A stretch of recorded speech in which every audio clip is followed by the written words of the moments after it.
I'm Dr. Barry, licensed psychologist, and here we talk about psychology and true crime. Today, we are talking about an entertainment news story. Sometimes I throw one of these in. And the reason why I'm doing a pre recorded video versus doing it live is I really wanted to be sensitive and responsive about the individual that we'll be discussing in general. My disclaimer is I do not know this individual. I have not watched all of the videos. I've watched in-depth coverage on it. So Emily D. Baker covered this TikTok psychic. Also, Bruce Rivers and Atozi actually attended the trial.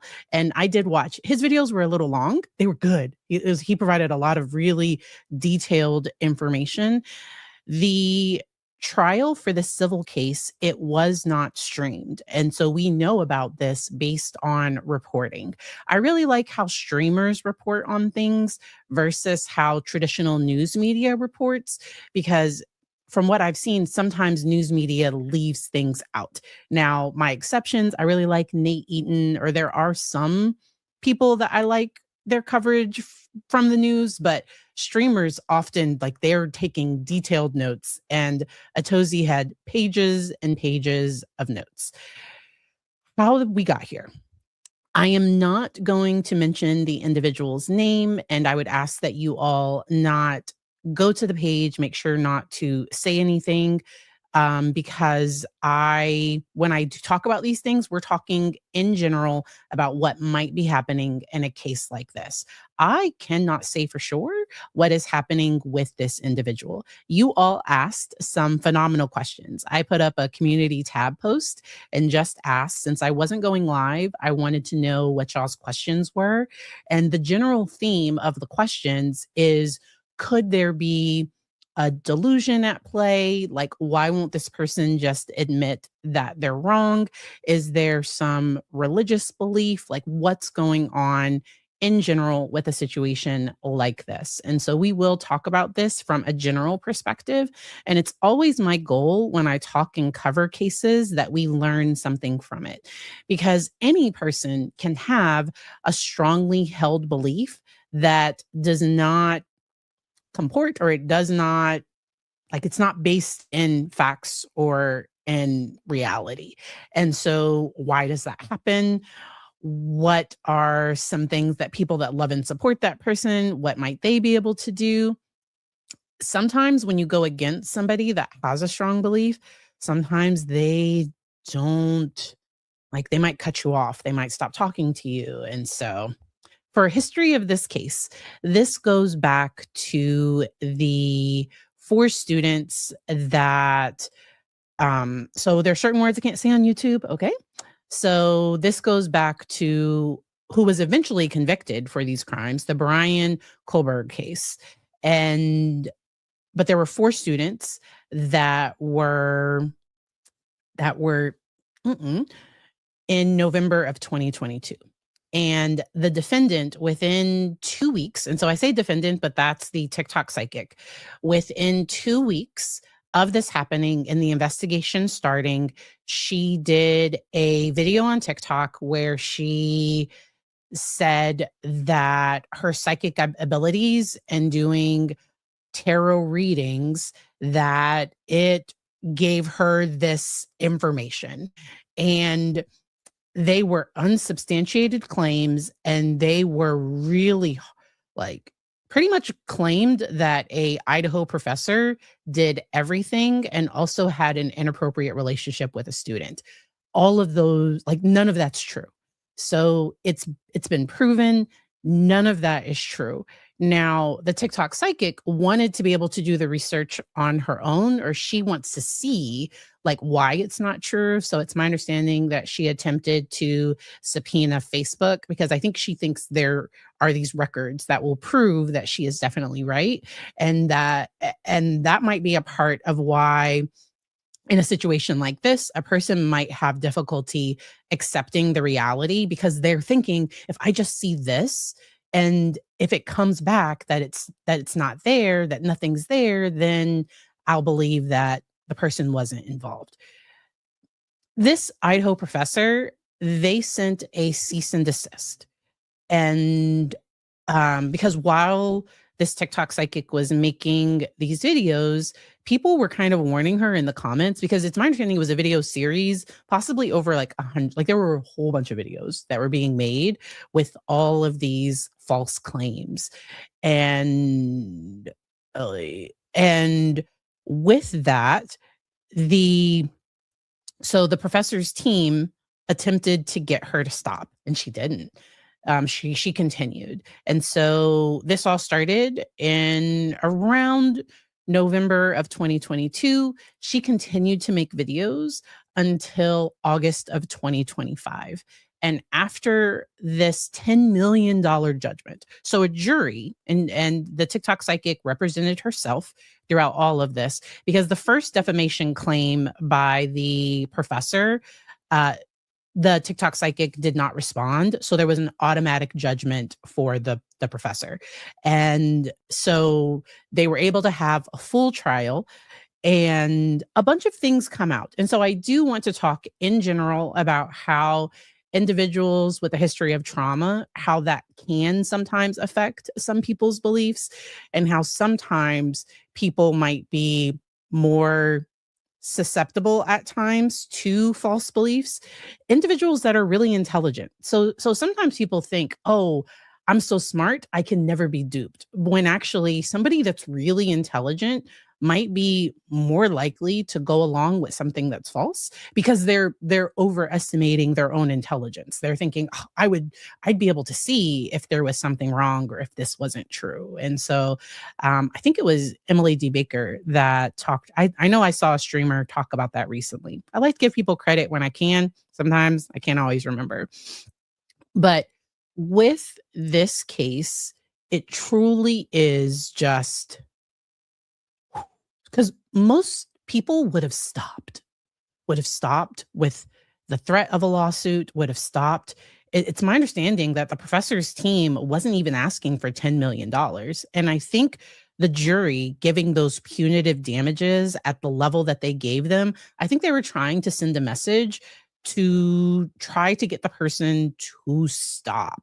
And so after the trial, the TikTok psychic went back to her page and continued to make more videos. So there's an individual that I follow, I believe it's Marky. I saw his coverage, and I also saw Bruce Rivers' coverage, where this TikTok psychic has said that the jury was biased, that they were biased against her religious beliefs. And honestly, like, there were no facts to back up her claim. And there were multiple times when she could have stopped and she didn't. And she continues to not stop. And she continues to think, despite like a whole different person being convicted, and he is not connected to this professor at all. He was in a completely different department, because it's my understanding this professor, I believe, is in the history department. And like this, like there's no connection at all. And this individual continues to make videos, and she doesn't mention the professor's name anymore. So she's talking about her experience and how she's doing after the $10 million judgment. And we will get into some of the things that came out during the trial a little bit later. So some general reasons why some people won't admit that they're wrong. One of the biggest reasons can sometimes be an ego defense, that for many people, admitting that they're wrong is a direct hit to their ego. Instead of seeing mistakes as just a natural part of learning, they interpret it as proof that they're incompetent, foolish, or inferior. Psychologically, this triggers defense mechanisms, and the brain tries to protect the person's self-image by denying the mistake, minimizing it, blaming others, shifting the conversation. So in their mind, admitting they're wrong isn't just correcting a fact.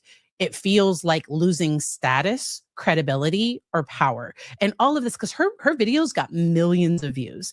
So I create content on TikTok. She has more followers than I do. Uh, And yet those followers were gained through like just my personal thoughts in a way that I think hurts the credibility of others and also kind of her credibility as well.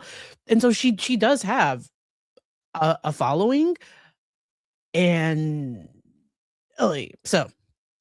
so the mind goes into protection mode. For example, someone might double down in an argument even when clear evidence is presented, because backing down would feel like public humiliation rather than growth. So when I make a mistake here, I admit it. I'm like, "Oop, I said state and I should have said defense." Or normally goes the other way. I normally say defense when I should have said state. Or if I say a name wrong, if I mess up, I admit it. There have been times where people had corrective information. So I talked about a case here, and a family member had personal knowledge that some of the information I shared on my original video, that there was some some of that was wrong, because it was based on the defense. So they were on the victim side, and the defense had presented some claims. And so an individual sent me information, and I just said like, "Hey, this is an anonymous source. Here is the information I was presented."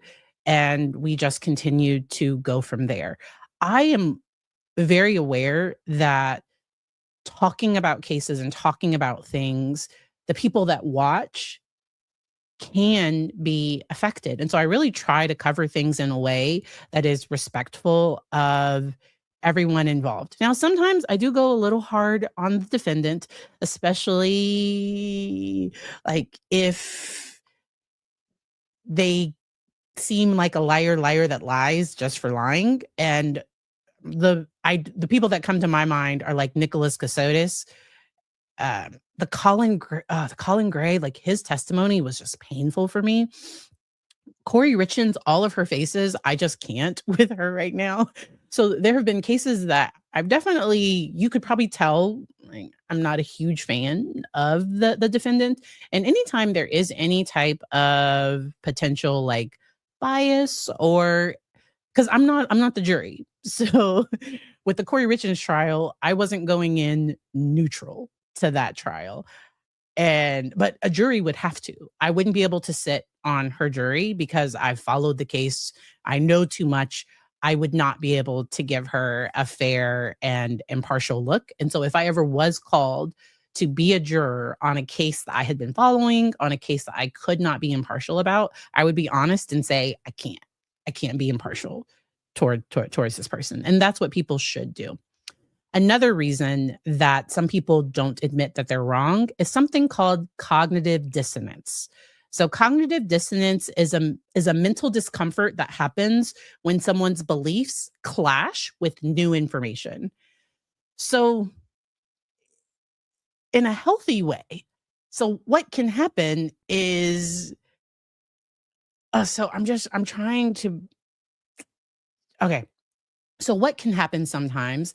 Let's say, for a long time, so I grew up that Pluto was a planet. And then all these years later, they're like, nope, Pluto is like a star or something. Like, so Pluto no longer meets criteria to be a full planet.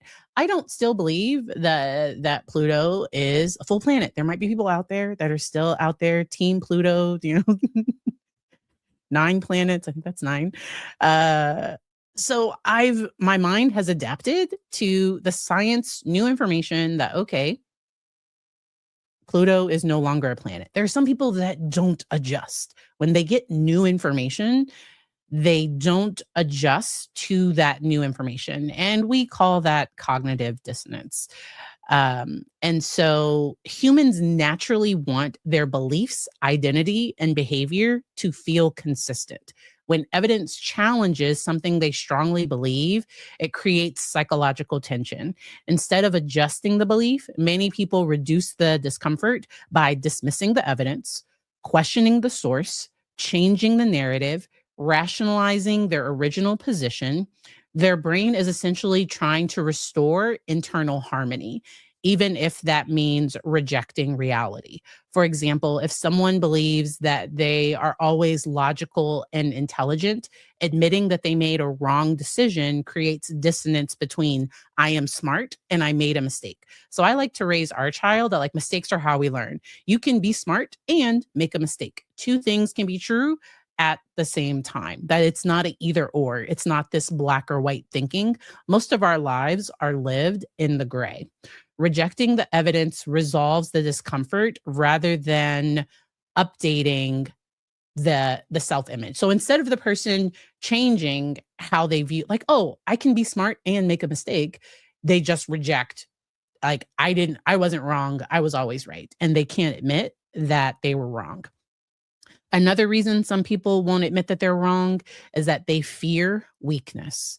Some people were raised in environments where being wrong was punished, mocked, or used against them. As a result, they learned that mistakes equal weakness.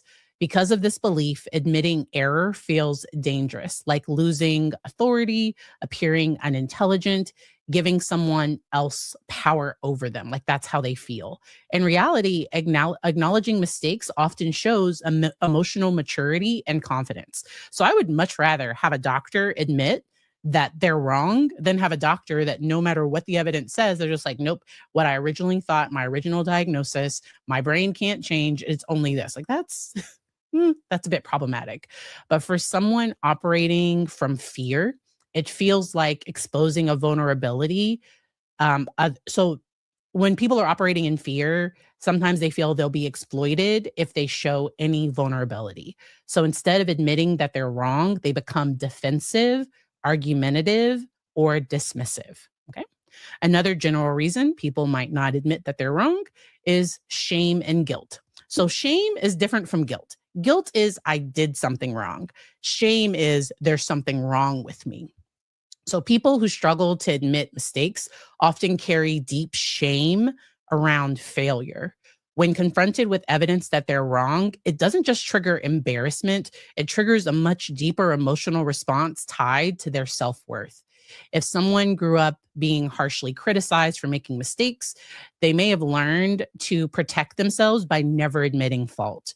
Their reaction might look like arrogance or stubbornness, but underneath there might be a fear of humiliation or rejection. So none of these things are excuses. Okay. So as we're talking about this, so we are here to learn. Okay. And I like any case that I talk about, anything that we cover, my thing is, yeah, this thing is interesting, but what can we learn about this and how can we do better?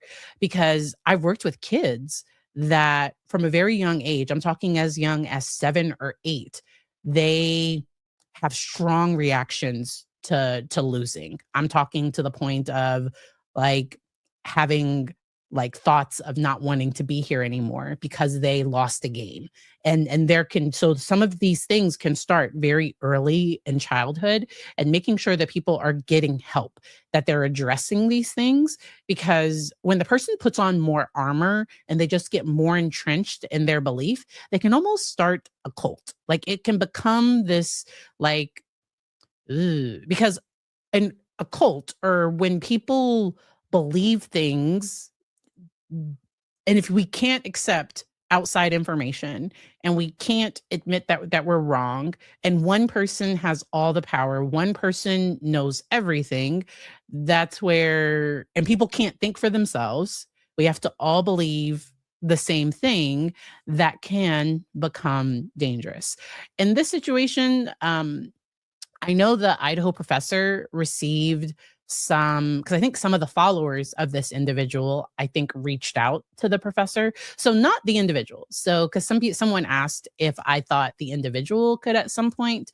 And I don't know this person. We're just talking in general. My concern would be somebody that follows and believes what this person is saying, that somebody under them could potentially not make good decisions. I'm being very general here on purpose. And I think the professor was concerned about that and did talk about receiving threats or receiving different emails and things. And so, yeah. All right. Sometimes an inability to admit that a person is wrong. It can be about identity protection. Sometimes being right becomes a part of someone's identity. This happens when people build their self worth around beliefs like, I'm the smartest person in the room. I always know what I'm talking about. I don't make mistakes. So I openly admit here my flaws. I have a speech impediment. I have a processing disorder. Sometimes as I'm reading, sometimes I will get caught on certain words. Sometimes my words get stuck. And sometimes I get things wrong and I have to go back and be like, my bad. And I'll pin a comment with corrections for an episode. I really do try to get things right. I really do try. So I'm not out here like not trying, but mistakes are how we learn. I do these things live. And often the chat is always so generous and you all will correct me right in the chat when it wasn't this, it was that. That happened recently, I think on Saturday. I forget what it was about, but I know that happened recently. Okay. Okay. With identity protection, when their belief is challenged, it doesn't just threaten their opinion, it threatens who they believe they are. So once again, I'll say that again. When their belief is challenged, it doesn't just threaten their opinion, it threatens who they believe they are. If admitting they were wrong means rewriting their identity, the brain resists that really hard. It feels like a loss of self. This is especially common when strongly held beliefs are related to politics, parenting, career expertise, moral values, or possibly religion. Narcissistic tendencies. Okay, so that can be another reason. People with strong narcissistic traits often have an inflated self image that must be constantly protected because it's so fragile. So, individuals on the narcissistic spectrum, their ego is super duper fragile. And admitting they're wrong would disrupt the narrative they've built about themselves being superior, knowledgeable, or always right. So instead, they may gaslight others, rewrite events, shift blame, or attack the credibility of the persons presenting the evidence. Maintaining control over the narrative becomes more important than the truth. In their mind, being right equals being powerful, and losing that perception feels intolerable. Okay. And so most people who struggle to admit they're wrong, they may not be doing it consciously. The brain is trying to protect their identity, reduce emotional discomfort, and avoid shame. But that can be problematic if the person is in a position, because let's say it is like a medical doctor that can't admit that they're wrong. They might proceed with an unnecessary surgery or something. So that's where it can be really important for people to be able to admit that, hey, I was wrong about that. Like I have to allow for this new information to come in. One interesting thing in one of the TikTok psychics videos, she talks about how her spiritual mentor advised her to stop talking about this, and she continued. And when a person is like not receiving feedback from others, that's where they can start to dig deeper and deeper holes for themselves. And that can become a problem. All right. So mistakes are how we grow, we learn and improve. In fact, the ability to say I was wrong is often a sign of psychological strength, not weakness.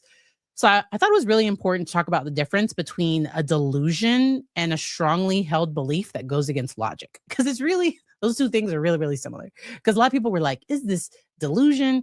And for this particular case, I cannot an evaluation would have to happen. It seems like, and I have not done a deep dive into this person's into their profile.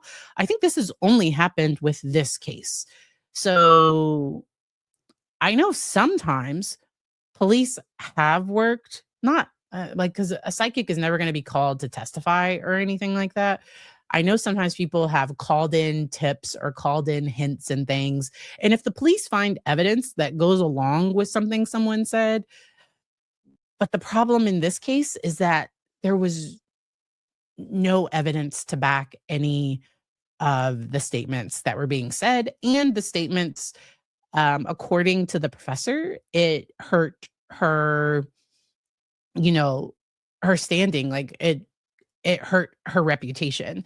And the TikTok psychic tried to minimize that by saying she got promotions, she was never officially investigated, but still, like, her colleagues know that her name, image, all of these things are going viral because of what's being said. And it's not true. So, okay. A delusion is a false belief that's firmly held despite clear and overwhelming evidence that it is not true. It is typically associated with certain mental health conditions such as psychotic disorders. In clinical psychology, a delusion has several defining features, including it is fixed and unshakable. No amount of logical explanation, proof, or contrary evidence changes the person's belief. It's not culturally shared. No amount of logical. So I think I said that one. Yeah. The belief is not something widely accepted within the person's culture or social group. It often has a distorted interpretation of reality. The person may misinterpret normal events as proof of the belief. It may involve impaired reality testing. And I will talk about impaired reality testing a little bit later. The person genuinely believes that the belief is reality. And then there are some examples of that. So, a strongly held belief that goes against logic. So, something that's irrational or illogical is not automatically a delusion. Sometimes ideology, identity, culture, there are different things that can influence it. So, if it is truly inflexible, that's what can make it. But in some situations like this, especially when all of this is playing out on social media and a person is getting clicks and views and their image is getting out there more and more people are, intrigued about their page and they keep talking about it. So that's where a part of me is like, does the person truly believe everything they're saying, or are they doing this for clicks and views? And I don't know. But there is a part of me that sometimes wonders, like, what's really going on. Now, there is a $10 million judgment. And Bruce Rivers mentioned that in order to appeal, a bond would have to be submitted. So chances of appeal are slim unless this individual just has, millions of dollars hanging. Like, because in order to appeal, you have to put up bond, according to Bruce Rivers. So, all righty. And so extreme political views, conspiracy beliefs, rigid parenting or belief or lifestyle beliefs, misinformation about science or health does not necessarily mean that it is a delusion. Delusions often impair someone's functioning, and I only have a snapshot of what we see on social media with this individual, and it's just been this case to my knowledge. I'm not aware of other things, but yeah. And so 2022, a lot of people were blowing up on social media. I remember growing up with Miss Cleo. So that was like the psychic line where people could call in. I will mention that one of my family members had a birthday party, and there was a psychic there that did readings, and some people there thought the readings were really accurate. This psychic, this was back in 2016, maybe 2015, either 2016 or 2015. But the person looked at me and said that I didn't want children and that I would never have children. And that's where I was like, he was there for a birthday party. Dude, like, stay out of my business. And first of all, yes, I did want to be a mom. I did want children. And I did not accept what that person said. Like, I did not, no. Uh, and I think because if it happened, I ended up getting pregnant with our kiddo in November of 2016. So, I don't remember if it was 2016 when this person said that or if it was 2015, but it was somewhere in there where that statement was made that just was not accurate or true. And so, yeah. Hey, um, okay. So reality testing. Um, so, uh, with delusions, reality testing is significantly impaired. People with strongly held beliefs generally have intact reality testing. They may reject evidence, rationalize it, argue against it, but they still operate in a shared reality where we can all agree that, you know, the sky is blue. The time, Eastern time right now is 10:27, and we can all agree who the current president is. So impaired reality testing is the belief is experienced as an undeniable fact, even when evidence against it is overwhelming and obvious to everyone else.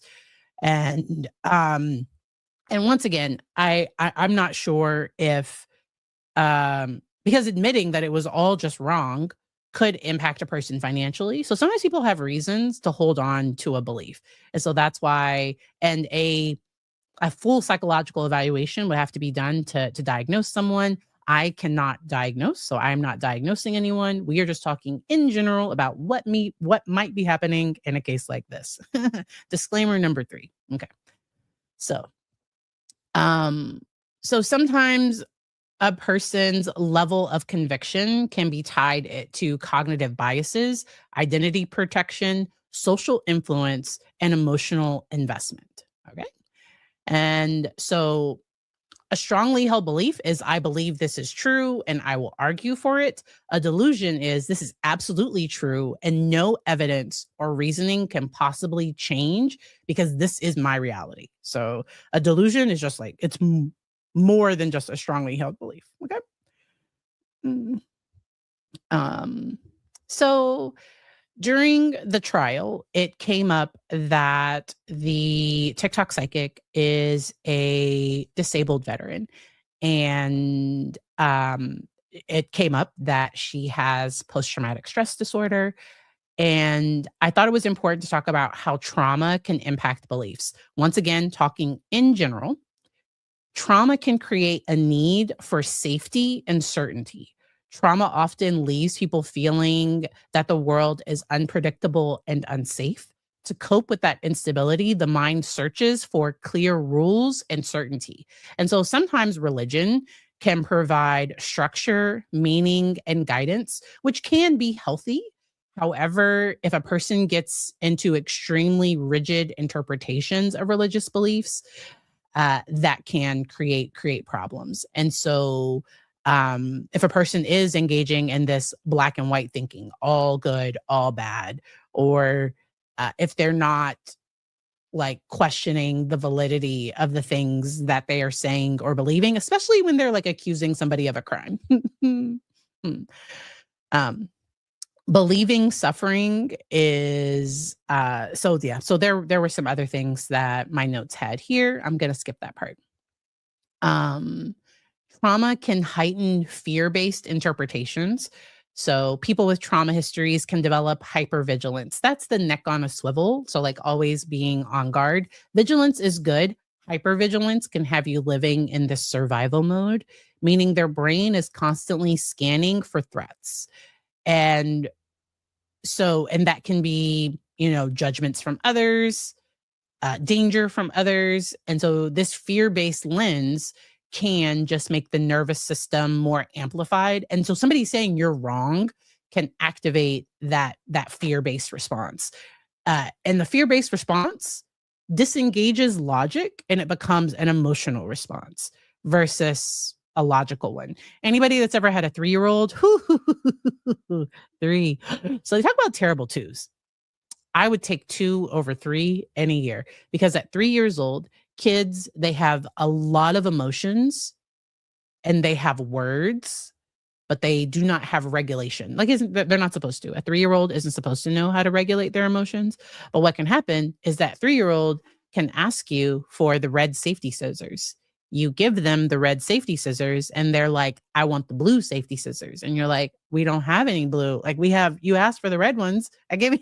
And like and the kid just and it's all emotion, no logic. And I only give that example because our brains are wired to survive. Survival will always take priority. And if a person is defending their ego, if they're seeing people against them as threats, and if they're scanning the world for those things, you can sometimes misinterpret things in general. Disclaimer number 4. Okay, we're just gonna start a disclaimer ticker where I just have disclaimer, disclaimer. Um, all right. So trauma can also influence authority and control. So an adult trauma survivor might gravitate toward authoritarian beliefs or rigid interpretations of religion because those systems feel familiar and structured. And so sometimes a person can just become very strict and they can just very by the letter. And yeah, trauma can lead to shame based beliefs. So many trauma survivors carry deep feelings of shame, even when the trauma was not their fault. When religion enters the picture, that shame can influence how they interpret spiritual teachings. And so they might feel that they're flawed, that they constantly have to prove their worth, that they deserve suffering, or that their mistakes make them morally bad. And so, trauma-based shame attacking. So trauma-based shame can attach itself to spiritual language. And so that's where um, having somebody that is able to help support them in finding a healthy view, a healthy uh, because like I said, like sometimes a person can go all the way to the extreme, and that can be problematic. Um, a lot of religion is filtered through our own beliefs, through our own experiences.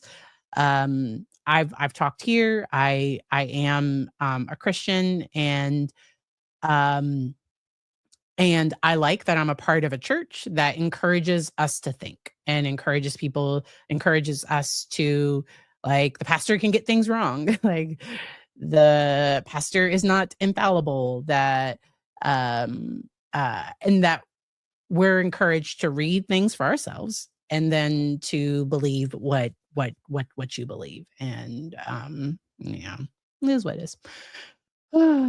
um Trauma can strengthen identity-based beliefs, and so when identity becomes fused with beliefs, questioning those beliefs can feel like a threat to a person's survival. So the person may defend their beliefs intensely because those beliefs represent stability, belonging, moral clarity, and a sense of purpose. All right. And so it can become a psychological anchor after a trauma. Um, but it's important to be able to hear outside voices. And it can be a red flag when people aren't even listening to, like, other people within their group. When people start going to the extreme even within their group. Trauma can lead to black and white thinking, and so that's that all or nothing, difficulty tolerating nuance, good versus bad, true believer versus everyone else, right versus evil. And so that can often be connected to trauma survival strategies. And so I thought it was really important to talk about the role of fear, shame, hypervigilance, and need for control, and unresolved emotional pain. And sometimes a person might feel like a sense of purpose, like I'm going to solve this thing for these students, and not realize that they are creating more harm if it's not based. So it's different to say like allegedly or like uh has it, I don't know, because even those vague theories can still like cause problems. um Making the report directly to the police instead of like saying it on social media, because that's where doing it on social media makes it feel, to me just personally, makes me feel like it's more about advancing the individual.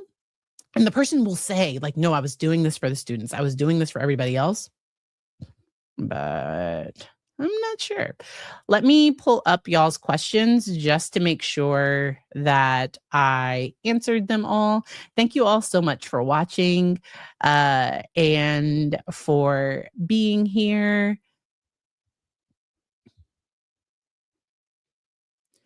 So, once again, as I look at y'all's questions, I cannot diagnose someone based on their videos, based on even the court filings or their testimony. And so a person would have to have a psychological to determine if it truly is delusion or not. And with situations and cases like this, the reason why I like to share this information is because there might be somebody that has a family member. And when you come out and just tell somebody like you're wrong, they often become very defensive. And I like listening to people that I disagree with. So there are certain streamers that I do not believe, or I don't see cases or trials the same way they do, but I still like hearing what their thoughts are, because I often learn something. I'm like, "Oh, I never thought about it that way." Or like it just helps make, and it's not that it makes my belief stronger, like, they might have a really good point, and seeing different perspectives is important. I think that that is important. And I don't engage in back and forth with people that aren't looking to change. I just don't. Um I agree with the person that commented that the doubling down is just wow. Wow. And then somebody asked, do I believe that she thinks she's truly psychic? And so people use cards, and I guess sure. I I I think so, but um uh th- and that's why I gave that example of my experience with somebody that said that they were, a psychic or whatever, and they completely read me wrong. And um I like watching, it's it behavioral arts, but he is a mentalist. And sometimes people are good at reading people, and if they can sometimes pick up things, and a person might call it intuition, but like,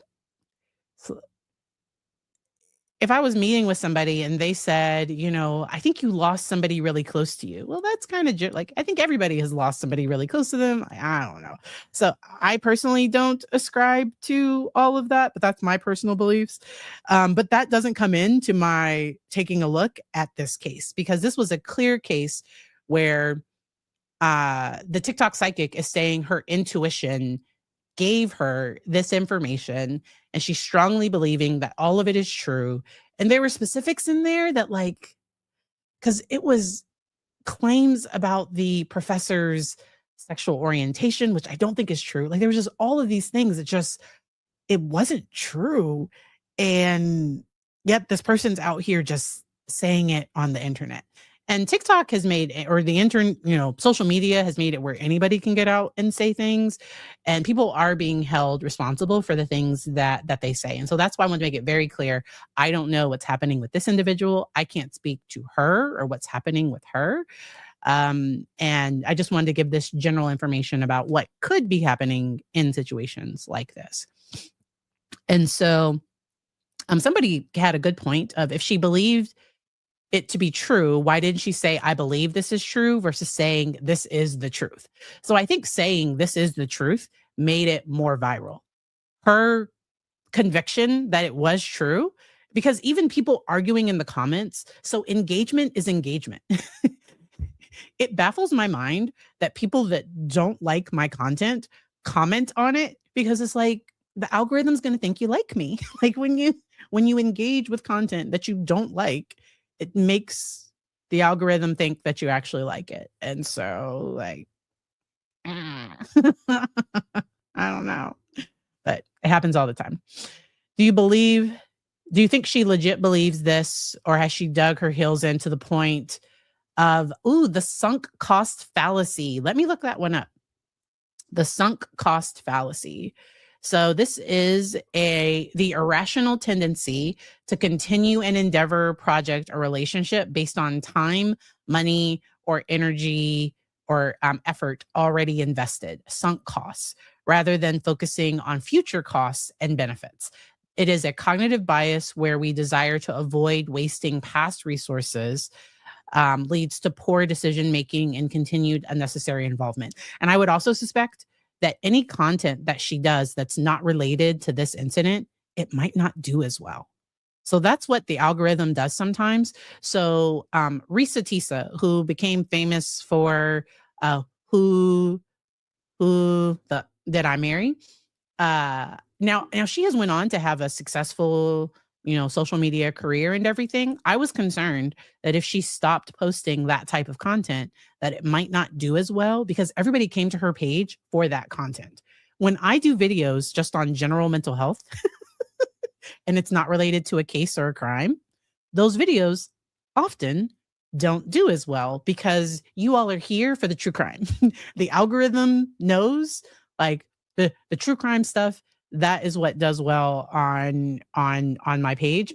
I still do what I like. So I will still do general videos. I do still put out shorts where I answer your general questions, but that can become addictive.